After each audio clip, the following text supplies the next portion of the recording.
Hey guys, welcome to another episode of Cigar Chat brought to you live on CigarFederation.com, broadcast around the world in the Armed Forces Radio Network.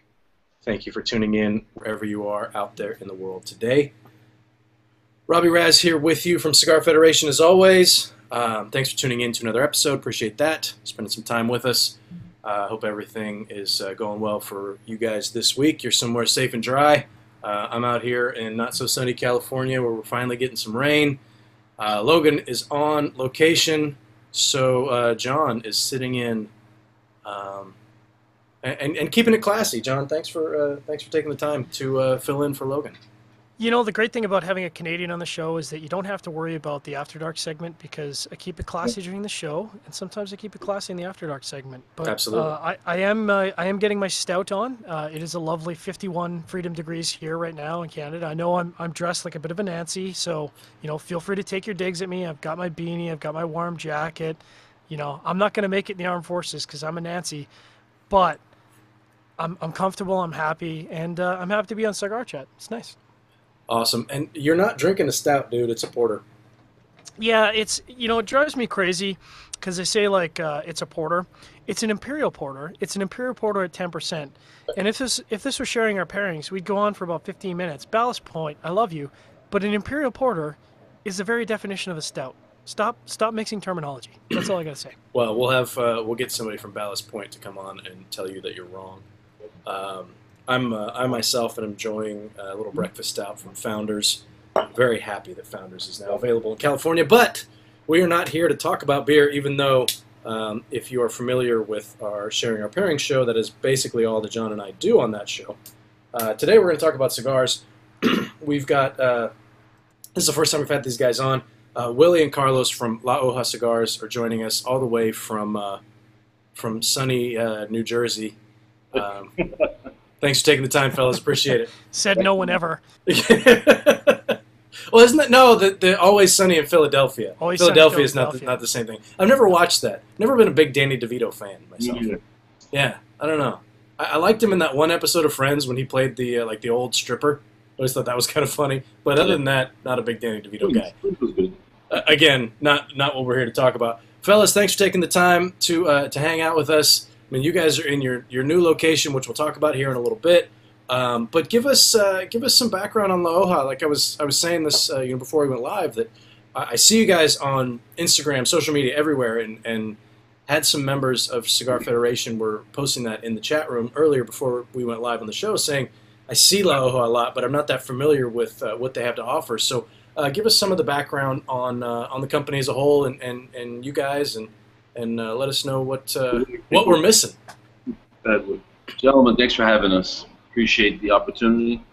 Well, to understand La Hoja, you have to understand my whole family background and everything. Our family's been in the cigar industry since the early 1900s, in Cuba, of course. And my grandfather obviously originally moved from Spain to Cuba, grow tobacco. Back then it was a huge business. And my father, who learned everything from him, learned the trade, how to grow, ferment, cure tobacco. They had a brand of cigars called Flor de Flores. It was small in Cuba, but they did well with it. Especially they grew and sold a lot of tobacco to the big factories back then, Partagas, Monte Cristo, and like the typical Cuban story. In the early '60s, they fled Cuba. I was born here. My parents, my brothers, three brothers and sisters, fled with them. My dad had an opportunity to invest in a little factory in Miami. And in the early '60s, there weren't that many factories in Miami. Everything was in Tampa still. That was where the big thing was, big cigar factories. So he invested very little because we didn't have much money. And it's a passion he had. We had the Flor de Flores cigar. He sold it to a lot of the local bodegas, whatever few retail walk-in business, but they did pretty well, And but the '70s and '80s came around, it kind of fizzled. I mean, you couldn't do much in cigars back then. It was really tough. I mean, you can even ask the Fuente family. It was brutal. But when the late '80s came, early '90s, I had an idea, me and my brother did, to open up a cigar shop in Hoboken, New Jersey. It was, we live in Jersey, where we're from, and I saw Hoboken being a very up-and-coming town, very trendy. It's 2 minutes from Manhattan, so you get mixed crowds, Go so Jets. yeah, so we did it in 1990. It was a little tough in the beginning. People were laughing at us like, "Who the hell smokes cigars these days?" And he said, "Listen, that's what we're doing." And then I tell you, we brought in part of the reason why we started the store was to bring my dad's cigar back in the market, Flor de Flores cigar, and it was tough in the beginning. But when '92 came around, when Cigar Aficionado magazine came out, it really we started getting people coming in asking for certain cigars. They would see our cigars and try them, and things just exploded. I mean, our cigars started selling like crazy. But nationwide, Aficionado, you can look it up in 1995, 96, 94, and it caught on. We blew up, and things continued. And about 8 years ago, I came out with a cigar. My dad always had La Hoja cigar in the back shelf, but we never really did anything with it. And I wanted to bring La Hoja out. It was a brand that I wanted to put out there that represented like a full flavor cigar, but made in the Dominican.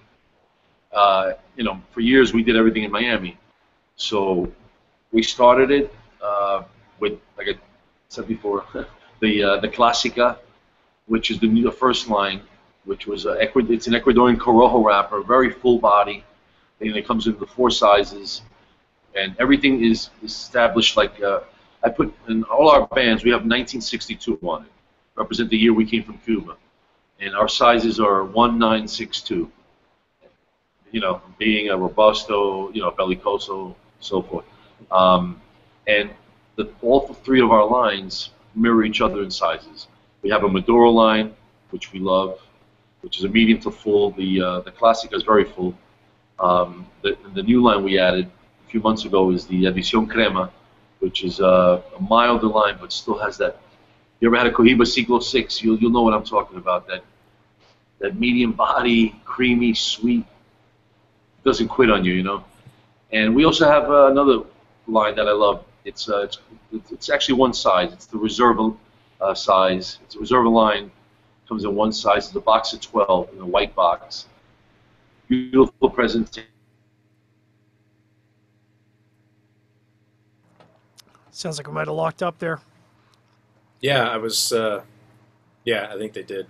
We're having. We had some technical difficulties earlier, and are you guys still? I think they're back. Are you guys back? Back. We never left. Oh. Well, yeah, we lost you there a little bit when you were talking about the Reserva.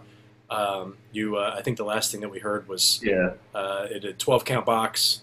Yeah, it comes in a 12-count box. It's an Ecuadorian Sumatra wrapper, one size, and it's a medium to full body smoke, but very elegant, well balanced. Just that rich, spicy, sweet flavor you get out of the Sumatra. And that's what we're doing. But we're not stopping. We're coming out with different things. We're a small boutique brand. We're in a couple of hundred stores right now nationwide.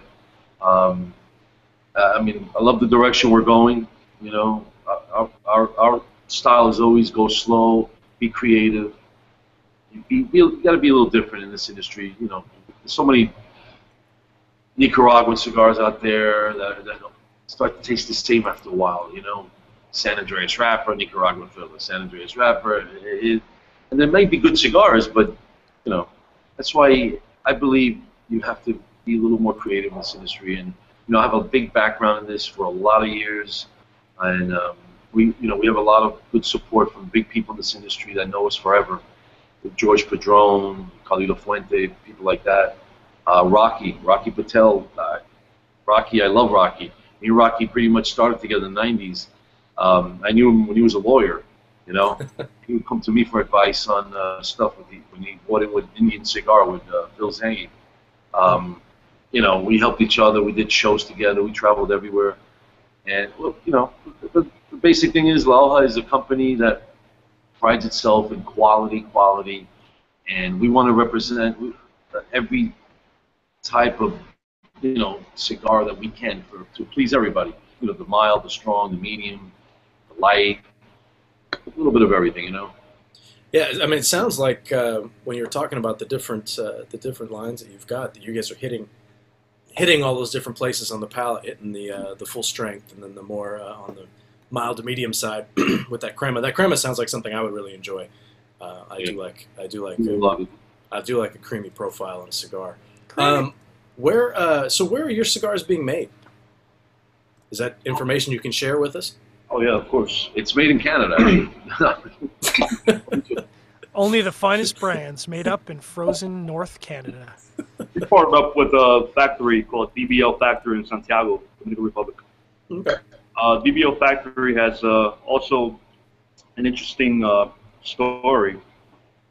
They're a fairly new factory, but their roots are very, very deep in tobacco. Francisco Almonte is the owner of DBL Factory, and long story short, he was the general manager for La Flor Dominicana for about, I think, 10 years, 12 years. Yeah. And his brother, Martin Almonte, was a blender at the Fuente factory for about 20 years. Yeah, he was a master blender. He's the one that did all the blending for Opus X. He was the master guy there. So for 17 years he was there. So it's fair to say that this guy knows a little bit about his tobacco. He knows a little bit about it. Yeah, I'm getting that feeling. Great guys, great. That's why we bought in the factory with them to merge. We like what they wanted to do. We know what we want to do. We're working great together. It's excellent. Awesome. So you guys are part owners of the factory? Did I understand that correct? Yeah, we bought into with them 6 years ago. The factory. They needed a little funding help. We came in. We liked everything they had, the experience they had, the rollers. They have a lot of good rollers. In Tambori, Dominican Republic, is that little town where it's like 60% of people that live there are employed in the tobacco industry. So there's a lot of roots, experience in that part. A lot of good people. Yeah. We love good people. They're very, very good people, good family. Their history in tobacco is unquestionable. We love their tobacco. We have land. We grow our own tobacco.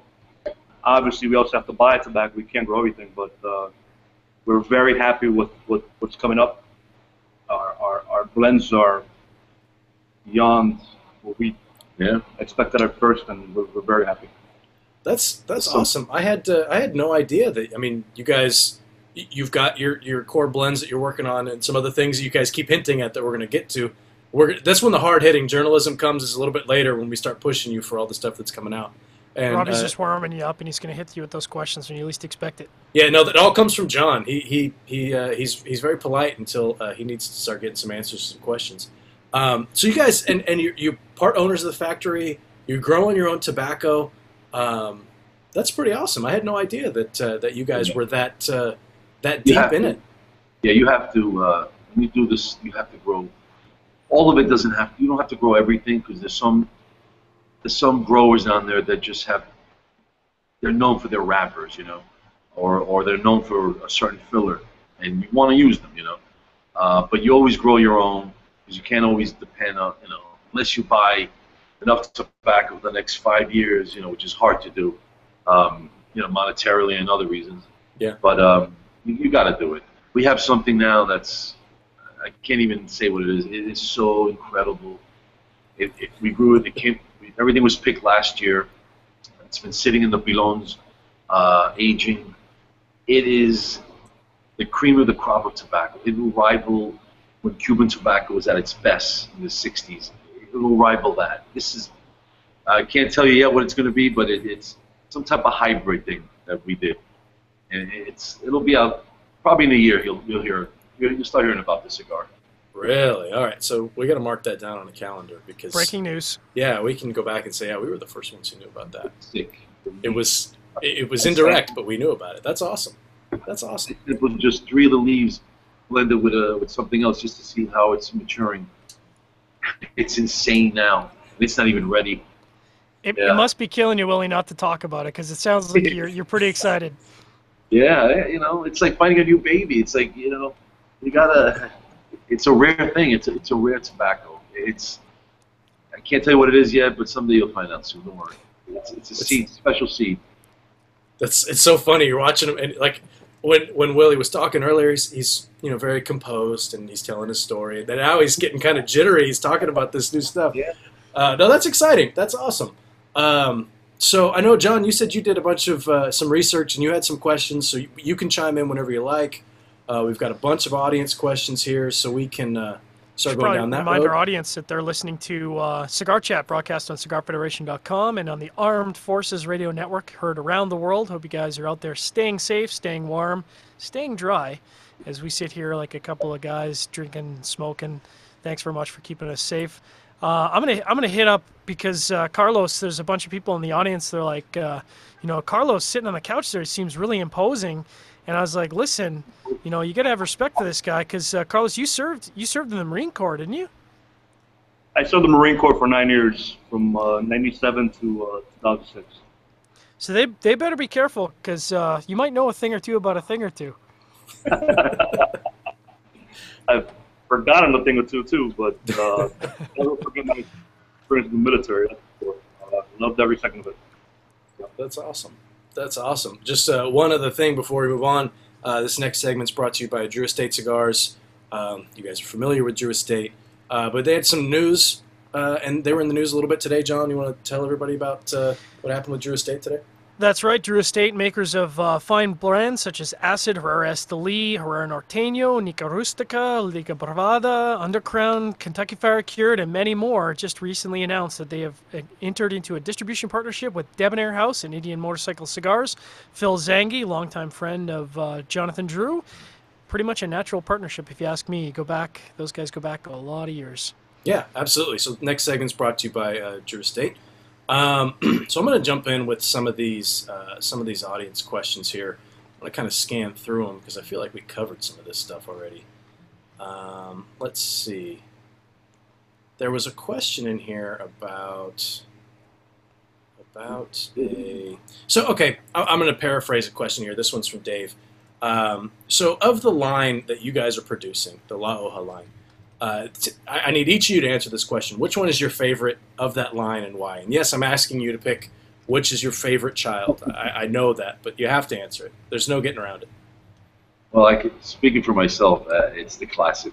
The Classica is it's the way I love a cigar. It's pretty full body, just sweet cinnamon flowing through there, a lot of chocolate, and it doesn't quit. I mean, I don't know if you guys ever heard of, there's a blogger out there called Catman. Mm-hmm. Nice guy. He tried it accidentally and then wanted to try it again to rate it because he couldn't believe it. And we sent him a couple of cigars and he went berserk on it. He said this cigar should be Cigar of the Year. He gave it a 95 rating. Wow. The only one, he got tossed between us and Sobremesa.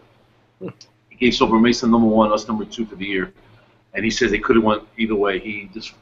And it's my favorite. It's when you smoke it, you'll see what I'm talking about. It's very Cuban-esque, and it's a flavor that just stays consistent all throughout the smoke, very deep. But then again, you know, like I said before, this time's I'm in the mood for like the crema right now. The crema is something mild, medium, but it's got a flavor that doesn't stop either. So for me, the Classica is my favorite, without doubt. All right, Carlos, what about you? Well, I knew he was going to say that because when we blended this, you know, I'll be very blunt here because I just don't care. But Willie can't blend a mild cigar to save his life.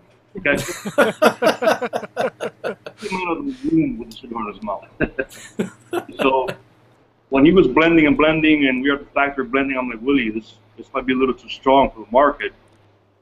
And I was a bit hesitant about it, but you know, now that we're here and the Classic is in the market, it's moving very well. I love the cigar. I'm not much of a full body the way he is.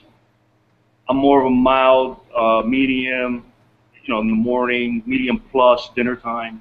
He's full body, and then if you have a full body AAA, then he'll smoke that too. So. But my favorite, I would say, oh man, the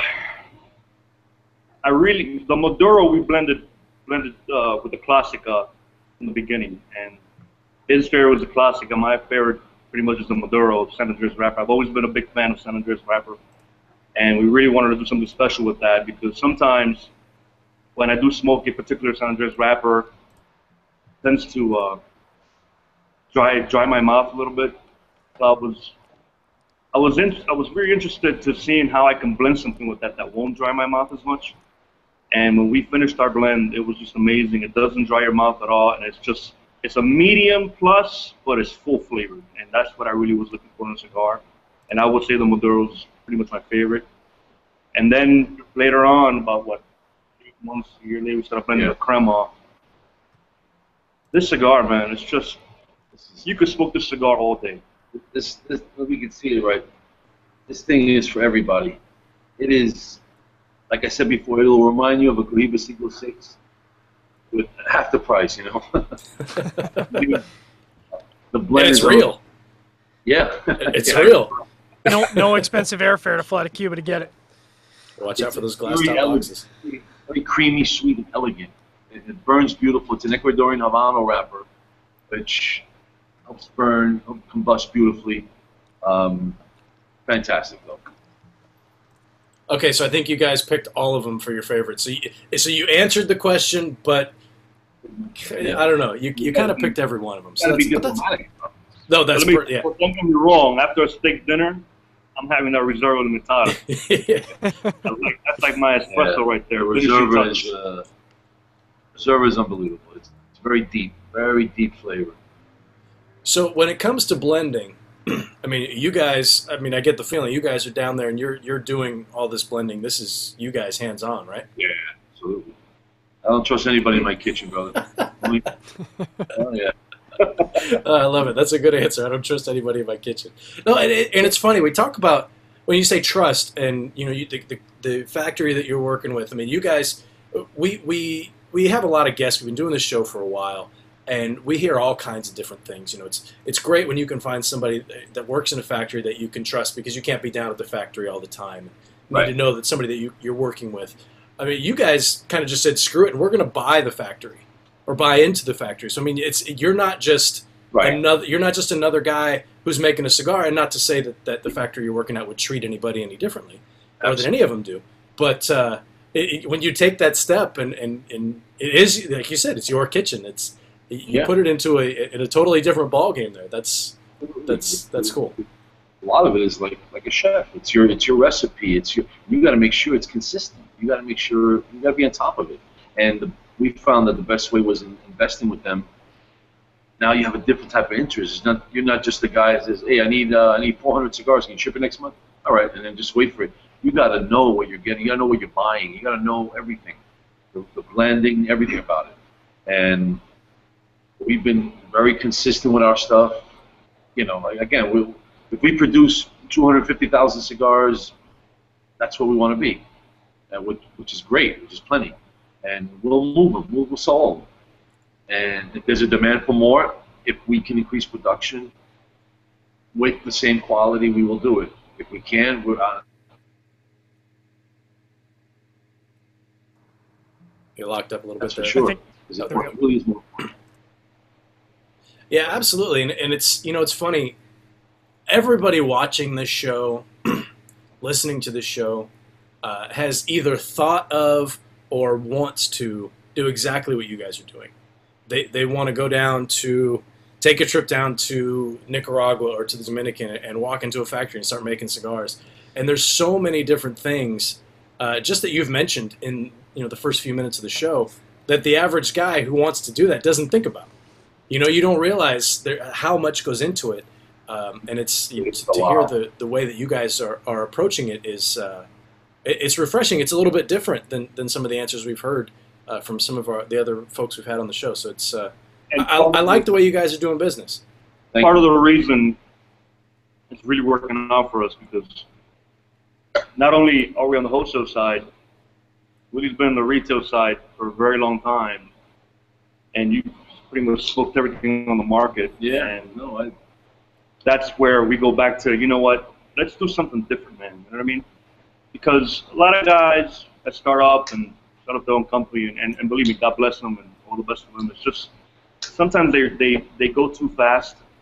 They go out too many different lines, and they increase production too fast, and it's not good because you got to let cigars. Number one, you want the tobacco to ferment correctly, okay? You want it to be right. Then once you roll it, you want it to sit well. You want it to age 3, 4, 5, 6 months before it gets boxed. And that's why we're not really, hey, I'm on here telling you we're in 300 accounts, because we're really not. We're really taking it slow because I want our core lines to really, really establish themselves. And I think we're in good shops. We're in good shops that have been around, that give us a lot of repeat business. I mean, like, again, I've been doing this so long. I know a lot of the old cigar stores that have been around for 30, 40 years. I've become good friends with them, and they get behind us. They know our history. They go, listen, if you're making it, I'll support you. I know your history. And I'm honored by that. I'm humbled by it because I know it's hard. I know it's hard. I know friends that are in this industry that started a year ago or two, and they're good people, and I wish them the best. But I know it's not easy. You after a while, you hit a plateau where you're like, I can't get to that next step because it gets hard. It's hard for us. Listen, I know that we're in good shops, and that's a good foundation to start with. It helps. That's one thing, and we talk about this a little bit. When you see those companies that get hot, they come on the market, they're hot, they've got 5 or 6 different blends right off the bat, and then they've got new releases and this, that, and the other. And then a year or so later, a lot of those guys flame out. It happens. But then those companies that kind of approach things the way that you're approaching them, and I would even put, and the person I always think of whenever I talk about a topic like this is Dion from Illusione. So I remember asking him at IPCPR about his new releases, and he actually didn't have a new release this year. He had Fume de Amor that came out last year, and he loved that cigar. It was popular. So this year he said, I didn't want to throw another line on top of that. I wanted it to get its foothold in the industry. It was successful, so I want to let it keep being successful. You don't always have to throw new blends on top of that, but at the same time, there's that pressure of it's IPCPR. You got to have something new. So these are all reasons why I'm not in the industry. Why I just like to talk about it, because those are decisions I can't make, man. That's tough stuff. Yeah. But, I've been both sides of this industry for a long time, and I see the retail side of it, the manufacturing side of it, and there's one day that goes by that a customer doesn't walk into the shop and ask what's new, anything new. Whether they buy Padrones, I mean, look, if you're Fuente or Padron, you probably never have to come out with anything new. But they do. They do, and they don't have to. So if you're small, you can imagine, you have to keep the fire going. You really do. And like I say, you got to be creative. Something that's an experience for a smoker, for a cigar smoker.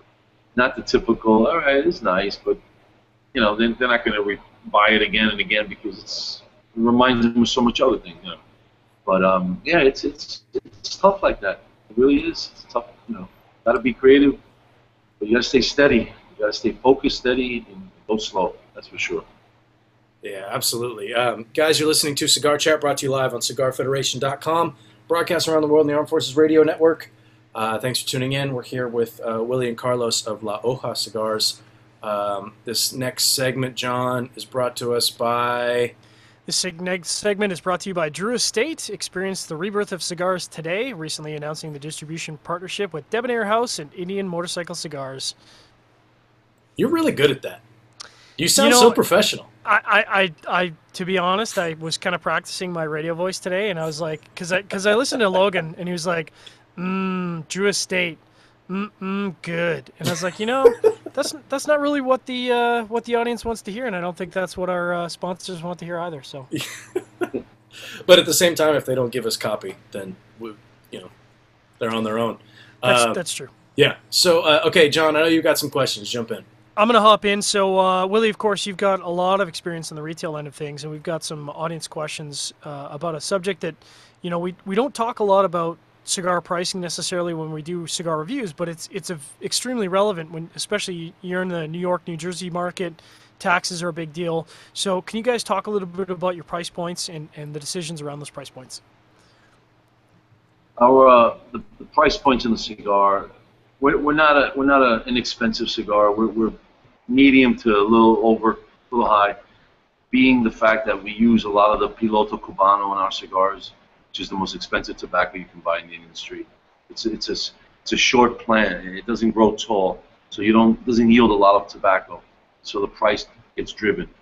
But our price points on all three lines are anywhere from $11 retail up to $14. Now, depending on the state, every state's different with taxes. They could be 10, they could be 13, up to 13. Could be even a little higher, depending on the tax. The Reserva is the one that's a little pricey. That one retails for 17 a stick, and again, depends on the market, the state out here in the U.S. I know in Canada, forget it, it'd be like $100 in Canada. Forget about it. You don't want to market that cigar up here. I'm sure we'd appreciate it, but nobody's going to buy a $40, $50 cigar after tax. That's craziness. They'll still be cheaper than the Cubans up there. That's true. That's 100% true. So we've got a ton of audience questions, and we had some technical difficulties earlier, and I just want to give a quick shout out to Jason Myers for reposting just about everybody's question from earlier, which... Jason Myers is a winner.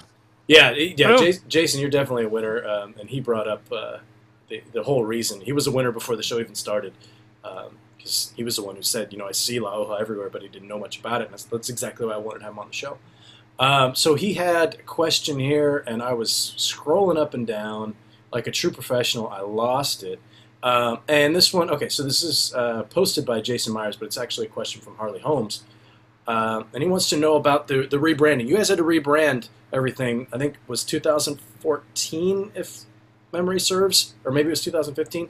You had to rebrand everything. And he's just curious how that has affected you guys. Has it been a positive? Was it kind of just a hurdle that you had to jump over? How's that worked out for you guys? Well, it was unfortunate we had to rebrand, but that's something I shouldn't talk about on the It happens. Radio, but it's a positive, I would say.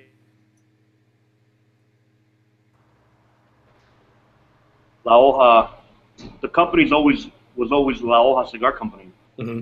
1962. A lot of people thought it was Hoja de Flores, But there's a bit of a legal issue with the Flores name right now with Willie's family and another company, but really that wasn't really La Hoja's problem. It was just between the family and that other company. So we decided to pull out of that and pretty much say, you know what, forget the Flores name for now, and let's just brand our cigars as La Hoja and classify them. So it's been, like we said before, a lot of the stores that have been supporting us, we all let them know about it, and they continue to support us. And I'll tell you what, the cigars are really moving. Right now, I know as retailers, we know a lot of companies on back order. Shoot, we're one of them. So it's not a bad thing. Yeah.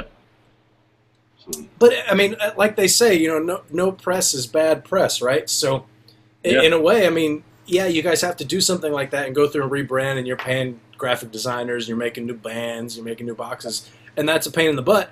But at the same time, I mean, when you get that, if it's, there's press releases out about it and things, it's just another reason for people to talk about your company and to drum up some more interest. So look at it from the positive side, I guess. It's all a blessing to these guys, I think. I really do. We wouldn't have done our presentation, our boxes and bands are beautiful, they're elegant, they stand out. They stand out beautiful in shops. Mm-hmm. It's a big attraction when people come in.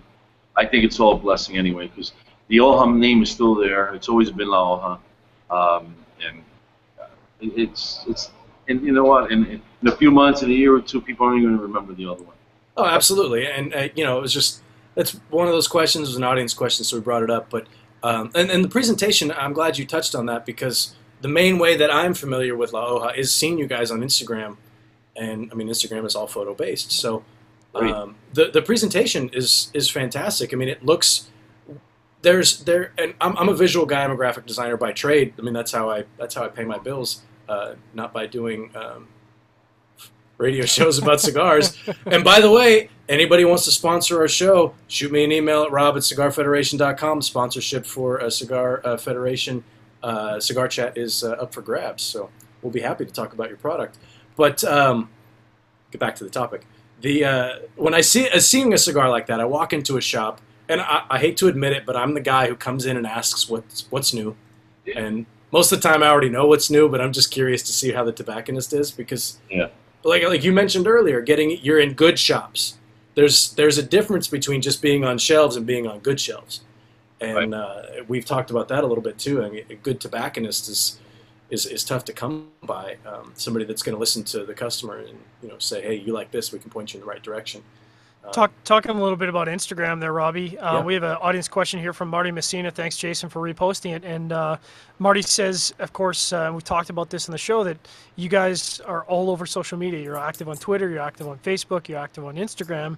But you go to your traditional website, and there's obviously less interactive information there than what you can find on Instagram and other social media aspects. So what's the thinking behind that?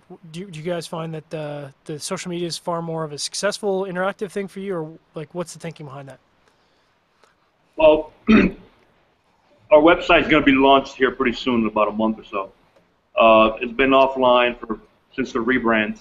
As you said, as being a graphic designer, there's a lot that goes into it. We want to make it very nice, very special, and the cigars are out, the labels are out, and the photos are out because there's a lot of photos website. But the website's going to be up in about a month or two, so that way there'll be more interaction. Oh, good. It's funny. One thing that people always say about this industry, if you're not part owner of the factory and you're trying to find out, hey, my cigars are supposed to be here, why aren't they here? The answer you get a lot is mañana, mañana, mañana. When you're dealing with graphic designers, it's the same answer. Mañana, mañana, mañana. I'm really good at telling, hey, I'll have it for you tomorrow. And it doesn't always work out that way. So coming from that field, I can understand that for sure. But that's good. No, I'm glad to hear that you guys will have a more interactive site up and so people can find information. Now, do you have maybe listed on Facebook or something like that a list of retailers? So if somebody's listening to the show or watching and they want to get their hands on some La Hoja cigars, where they can go to find them? Not on Facebook, but once our website is up in about a month, we'll have a retail tab. Okay, perfect. Will be a retail site map kind of thing. So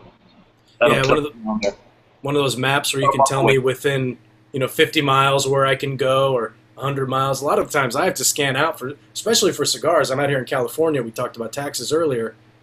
California's got some taxes. Yeah. I'm zooming out within 500 miles. Where can I find the cigars? Zero. Nobody's got it within 500 miles of me. Sometimes that happens. There's a good shop in California that carries a cigar. I don't know if you've heard of them. Bose Cigar Lounge. Where's that? Long Beach. Oh, okay. Yeah, that's Southern California. I don't carrying cigar since day one. That's awesome. Yeah, there's some really good shops. When you come out to the Bay Area, let me know. I'll show you some nice wine. You guys are drinking the wine. We got a lot of wine out here. That's what I hear. Yeah, there's this little place called Napa. They make wine. I don't know if you've heard of it. Kind of small, but yeah, it's kind of a big deal out here. Absolutely. We got some beer too, if you guys are beer drinkers. But some great cigar lounges as well. Now let's see. I've got a question here. Somebody was asking about a limited edition. I think that was Bob Dog. Bob Dog was talking about a question about a cigar. He heard some information about a cigar called Canna de Luce, and hasn't really heard any information. Is that a project that is in works or was in works, or can you guys talk about that? Can you repeat that?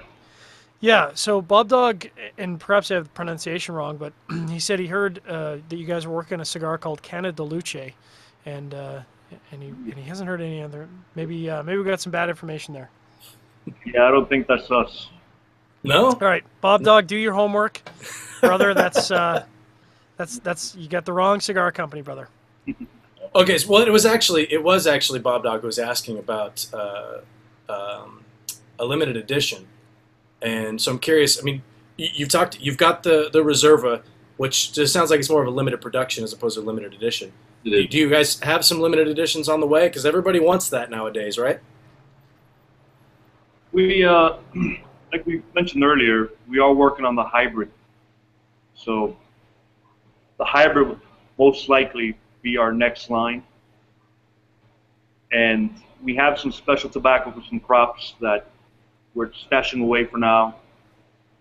I'm thinking about a year and a half, we'll start working with that tobacco. It's very, very exclusive tobacco. So a limited line, I mean, you know, you could call it Lauja limited edition. I mean, it's so cliche, but I'm thinking it'll be a little different here. Yeah. No, Do something different. But it'll be dynamite, that's for sure. yeah. When it comes out. Yeah, I'm looking forward to this one, and so like you were saying, within the next year or so, we'll keep our eyes peeled for that one, and hopefully we'll be able to get you back on the show to tell us a little bit about that. Now, a standard question that we ask pretty much every week, so I'll ask it even though I don't see it here in the in the questions, but maybe there was one earlier. Any plans for you guys to release a Lancero? We've got a ton of guys on our site that they freak out for Lanceros. Now, I understand it's not the easiest Vitola to sell in many stores. Some stores are Lancero crazy and some aren't. Yeah. But that's one of the first questions everybody asks. What's new, and are you guys going to make a Lancero? I tell you the truth, the last 2 years we've been tossing this around, and I love the Lancero. And like I told you before, being in the retail side of it too, Lancero sales have gone up a lot in the last couple of years. That's good to hear. Anyway. And it's something we're seriously considering right now. We're going to make one now for just our store, and I want to see what kind of response we get out of it. But I think it's going to be received very well, and I think it's something we're all going to add. Yeah. Some Lancero beta testing. Yeah. Yeah, and it's good. You know, what really helps us out too is that we do have stores in New Jersey. So, for example, we have a double Corona La Hoja, which is not on the market. It'll be exclusive to our store, but it's like a test. Yeah, yeah. Listen, if it's really moving, we might end up adding that to our lineup. So, and then coming out with what, a Corona? Yeah. Corona's coming in. Double Corona's coming in for the store. Lancero's coming in. So, but yeah, the Lancero is something that I think we're seriously going to consider. We're going to test it here first, and I think we're going to have. I think it'll be a good hit, and I think we are going to add it to the line very soon. Yeah, and we really focus on that too, because you go to the show, go to IPCPR show every year, and instead of coming out with a new line every year, we come out with a new size, which is keeping consistent with the core line. Really and good. that was a really successful strategy, I think, for a lot of companies at the New Orleans IPCPRs. Instead of working on a new blend, they worked on a new size launch, and especially with the FDA coming down, I'm sure that there's a lot of companies out there that are looking at that and thinking maybe this isn't the right time to extend your brand line. Yeah, absolutely. It's and Lanceros and that smaller ring gauge, and for the part of the cigar smoking public that we have contact with on a daily basis in Cigar Federation and on different forums and things like that, everybody wants smaller ring gauges. It seems like, but. And nobody smokes the large ring gauges, but the large ring gauges always sell. So somebody's lying. I'm not sure who. Yeah. Somebody's not telling the truth. Yeah. But the small ring gauges, man, everybody's kind of gravitating towards that lately. It's been a trend, and it's a trend that I like to see. Every market's different, Rob. Absolutely. In my shop here, we don't do great with 60 rings. We do okay with them. 52 is like our biggest selling size. 6x52 around there. Sure. That's the biggest selling size. But Lanceros, like I said before, it is coming back big. And Coronas always do well. I mean, you can't overstock on that size because, you got your captured audience for that. But without a doubt, the Toro size, that 6x50, up to 6x54, is easily the best selling size. Yeah. Yeah, it seems like a lot of the arguments I hear for the larger ring gauges are, guys want to get their money's worth. If I'm looking at a Corona and then I pay an extra $1, I get a cigar that's like 7 times the size, or whatever.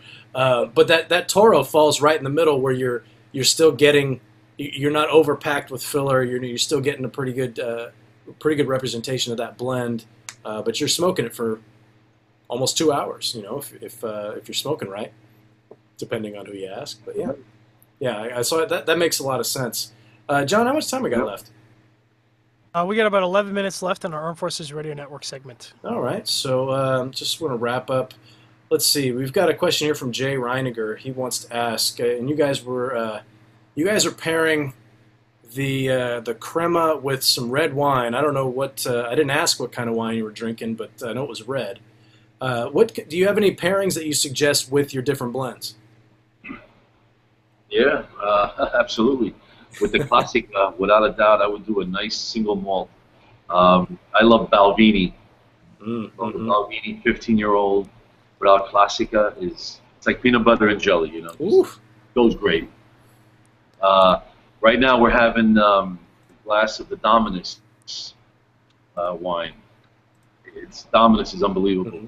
We're having with the crema, the cigar doesn't dominate the wine, but it gives off that creamy flavor of the cigar. The wine just, it gives that bold flavor that just, to me, it goes great together. And on a Maduro, I'm a big cognac guy, so I like a good Hennessy XO or Remy with it. The Maduro goes great with it.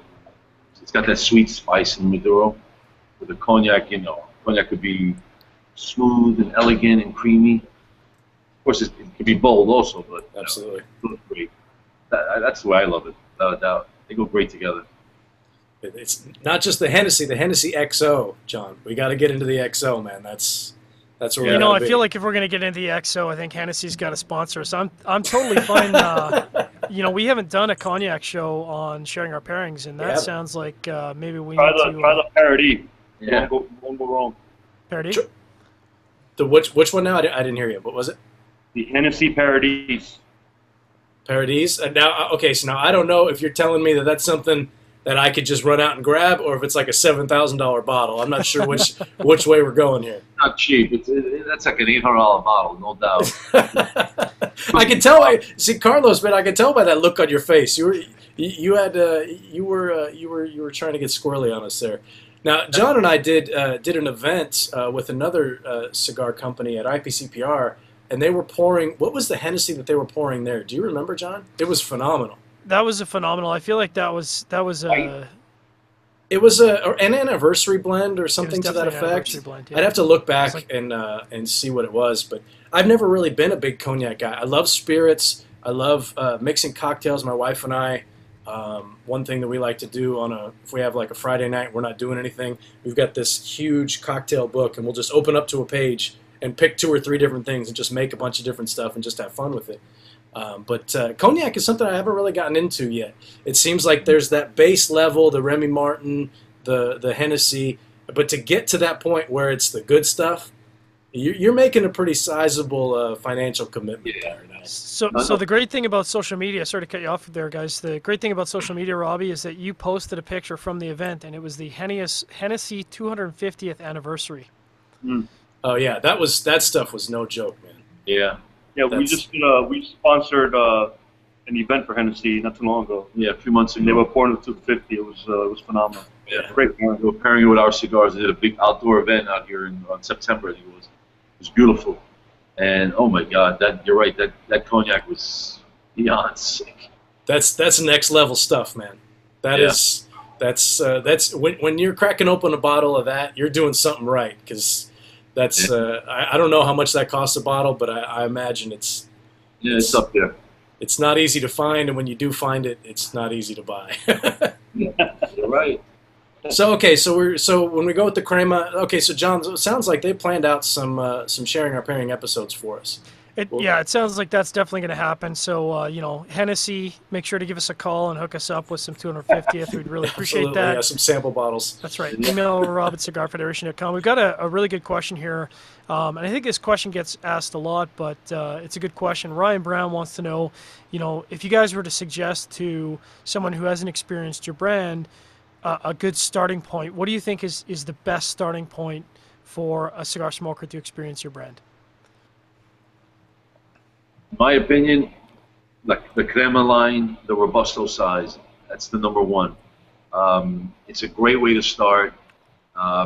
You spend about 45 minutes smoking it.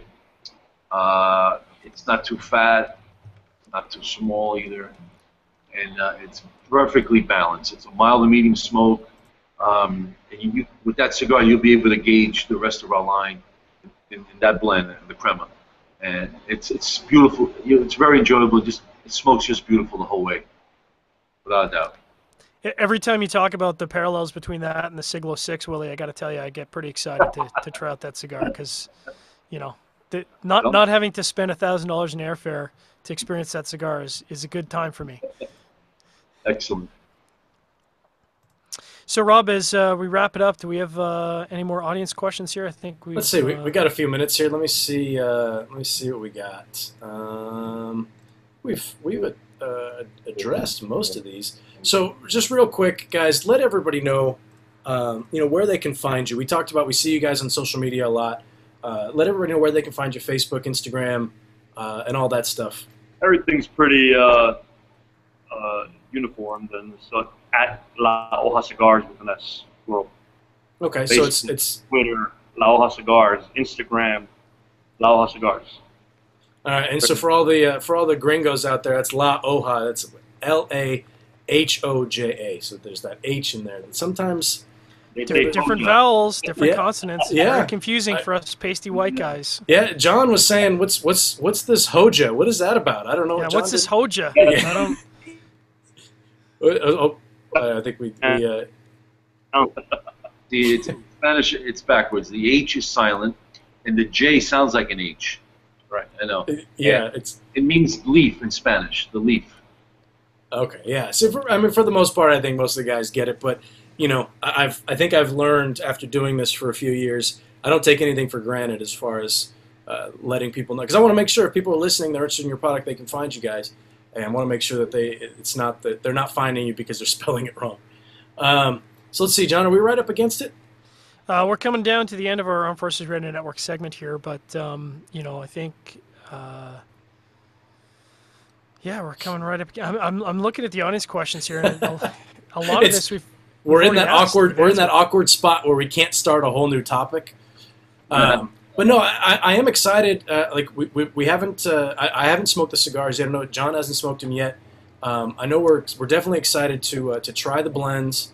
I have a feeling that the Maduro and the Crema are going to be right in my wheelhouse. And I think when it comes to cigars, Carlos, I think you and I are kind of kindred spirits here with what we look for in our blends.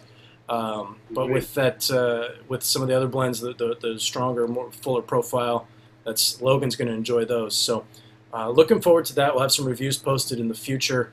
Definitely going to track you guys down at IPCPR. We missed out with you guys last year. We were talking about that offline. But breaking news on a Cigar Federation side, we may have a second video camera crew running around. Breaking news. So we, instead of just John and I doing all the interviews, we might be splitting up and having two groups so we can really hit everybody. So that coverage that was already, I felt like we did a pretty good job, is really going to expand. So that's going to be great. And for some reason, I feel like the venue, and I mean, and you guys are familiar with both the venues. I feel like the venue in Vegas is so much easier to get around than the venue in. You can probably drive there, no question. Yeah. I mean, in New Orleans, it was so long and skinny. It's like, oh well, I'm over here, but now I got to go way over there, and that's planning on my part. But in Vegas, it's just a big square. You feel like no matter where I am, I'm close to somebody. You know. I'm pretty sure I lost 5 pounds walking around the venue, and I don't think that's what's supposed to happen at the IBC. You and I both. Yeah, man. And then you walk outside and it's whew, Yeah, it's 90, brutal. 97 degrees with 98% humidity. Yeah. Beautiful city. It was just the wrong time of the year to be there, man. I'll Oh, tell you that. I've been going to trade shows when they used to be called RTDA. I'm talking about early '90s. Absolutely. And if you had 10 cigar vendors back then, it was a lot. I'm not kidding. Really.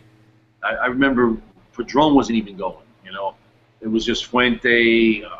You had Davidoff, Avo. I don't know if you remember Pleiades. Pleiades was another brand. Romeo and Juliet.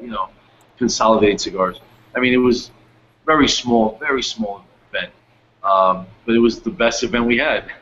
And watching it grow the last 20-something years, it's insane. The amount of people. I mean, we used to have it in Dallas, the trade show, a little hotel. I mean, no bigger than your twice the size of a regular restaurant. I remember when Padron went to the first trade show. They had a little 6-foot table with their cigars on it, the curtain in the back, and all they had was they didn't have the 3000s, the 4000s. They did not have any anniversaries yet. It was just like the Churchill, the Londres, little cigars. And they couldn't give a cigar away as a sample. Nobody. Wow. That's how it was, and look what happened to them. No? You were one of the first guys to actually carry Padron. Yeah, on the East Coast. we were the first. We were the first Padron client in the whole tri-state area in Jersey, New York, and Connecticut. Wow. Carry Padron. I knew the family forever. Our factory being in Miami, my dad knew his dad, and I knew them since they were little kids. And we always supported them. And look at them now, huh? Yeah, no kidding. That's when you start talking about the history. It's awesome. Guys, Willie, Carlos, thanks so much for taking the time to hang out with us. We're right at the end of our Armed Forces Radio segment. Guys, thanks for tuning in. Be sure to look for La Hoja Cigars online. Is this a commercial break, or can we go another hour? We're wrapping up our Armed Forces Radio segment, so We're beginning at Bath and Valley, buddy. this is a perfect time. Pee break. All right, guys, thanks for tuning in. We appreciate it. We'll be back next week with a gentleman named Pete Johnson. Might have heard of him. A small company called Tatuaje Cigars. I know you guys have, you may have heard of him. Guy. He's another good old friend of mine that not to cut you off, but No. he used to manage a store in Hollywood. Mhm. Not Hollywood, I forget where, in California, in LA there. And he brought us out there in 1995 to do a big event there. He's a big supporter of us. When he went to work at Grand Havana Room, Mhm. he actually brought our cigars in there. Wow. And he's a big supporter of us, though. He loves our stuff. That's awesome. That's awesome. Nice. Pete's a good guy, so it's excited to have him on the show. Guys, thanks for tuning in. We'll be back with you next week. Everybody have a great weekend. Stay safe, and we'll catch you on CigarFederation.com. All right, Rob, John, Thank you, guys. Thank you. Appreciate it.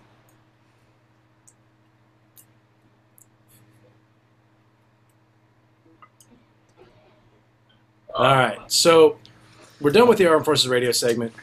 Everybody's getting up to go pee, and that's all right. So we've got some giveaways we need to do, John, and I know we picked. We're gonna pick what six winners tonight, I think. 6 And winners. then Yeah. I know Logan's gonna do a bunch of stuff on the site. That was fun.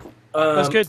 I like one of the things I like about doing this show, and kind of the whole reason for doing this show. And we actually, Trip, one of the members in Cigar Federation, paid the show a huge compliment. And I don't think he realized that he was doing it when he said that the guys who make the cigars that I like, I feel like I know them, on a personal level because of seeing them on Cigar Chat. And that's the whole point of the show is to put the consumers, the guys who smoke these cigars, give them a chance to sit down and talk with these guys. I mean, being part of the media, we have that opportunity. We can go to these events and sit down with Pete and chat with them, and sit there and smoke a cigar and bullshit with them for a little bit. But that's something that we take for granted, and that's the whole point of the show. And I do want to thank Trip for saying that, because that makes me feel like we're doing what we set out to do 2 or 3 or 4 years ago.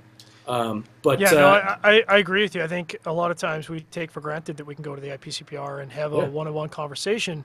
And, I think absolutely in my mind, the brands that tend to be the strongest on the market are the brands where the consumers resonate with that brand. They identify with that brand.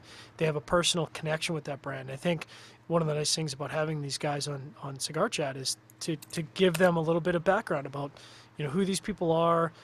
You listen to Willie talk about the brand, and you talk about the factory, and like you said, he starts talking about this new project, and you can just see him sit forward and get super energized. And you can tell that, like, this guy, it's not a product, it's not a business. This guy is like personally invested in this new cigar line. He's excited to see people try this out and enjoy this cigar. Yeah, and it's fun. I mean, this there's a lot from a blogger standpoint. There's a lot of the rat race.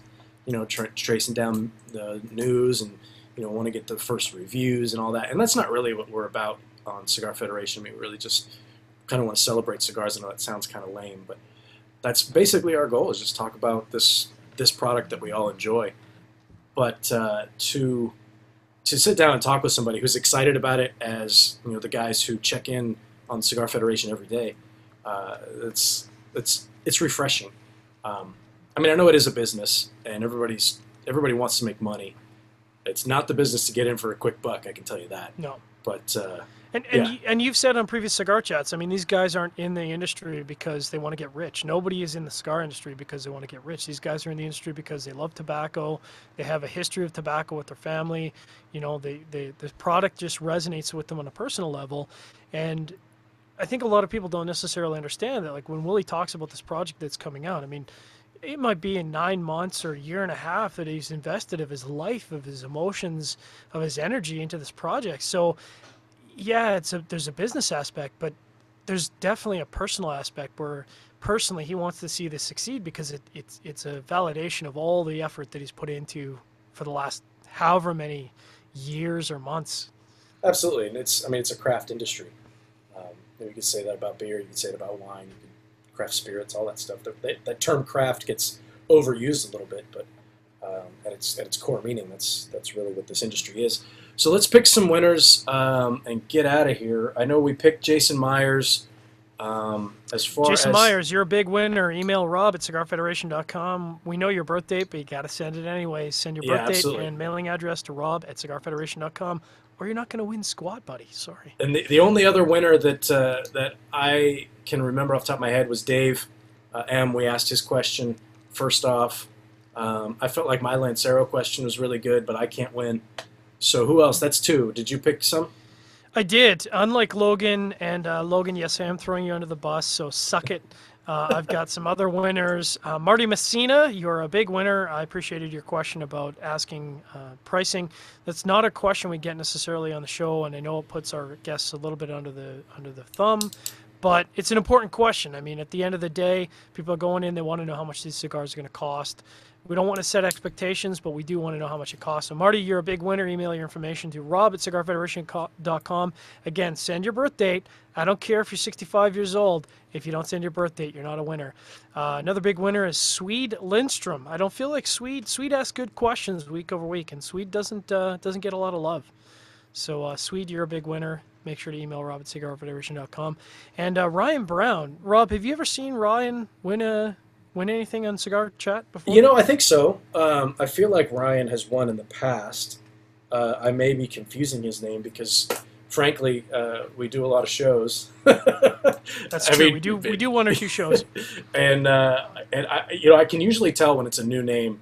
And I don't think that Ryan is a regular question asker, but I do believe he's won in the past, but I could be wrong. So Ryan, send your information as well. So that's 5. We can pick one more. I feel like, unlike Logan, I want to send a little love out to our podcast listeners, because we do have an enormous amount of podcast listeners. Last year we had 600,000 listeners. Unfortunately, the majority was iPhones. Come on, guys. iPhones? Really?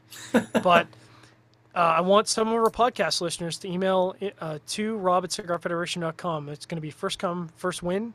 Email your address, your mailing address, as well as your birth date. If you don't send your mailing address and your birth date, you're not a winner. So make sure to get it right. Rob at cigarfederation.com, and we're going to pick a couple winners from our podcast listeners. We know you guys are out there listening as you drive to work, as I did today, an hour-long drive. It's nice to listen to podcasts, although I don't like listening to me, because who does? Well, somebody does. 600,000 people. Crazy. Yeah, the podcast definitely. We'll pick a couple podcast winners. So for all the winners that we named, Jason, Dave, Marty, Swede, and Ryan, email Rob at cigarfederation.com. Put La Hoja Cigars in the subject La line. Hoja. Hoja. Spell it correctly. If you don't spell it right, you lose. I'm just kidding. It's fine. Your mailing information and date of birth, and we'll make sure that those get out. The prizes are en route to Logan. Logan is on location, so it may take a little bit to get those out to you, but we'll get them out your way. Also got some reviews coming up. I'm looking forward to smoking these cigars, so that should be good. Willie talking about that crema, I got to tell you, man, that like. I Sounds know good. I like to smoke everything. You know, I like to smoke in the Connecticut shade line. I like the full-bodied Maduro line. But when he's talking about that crema, I mean, that kind of, I don't know. It Sounds good. sounds good. Absolutely. All right, guys. Thanks for checking in. Podcast listeners, we know you guys are out there. You guys have any questions, comments, feedback, email us. Rob at Cigar Federation, John at Cigar Federation.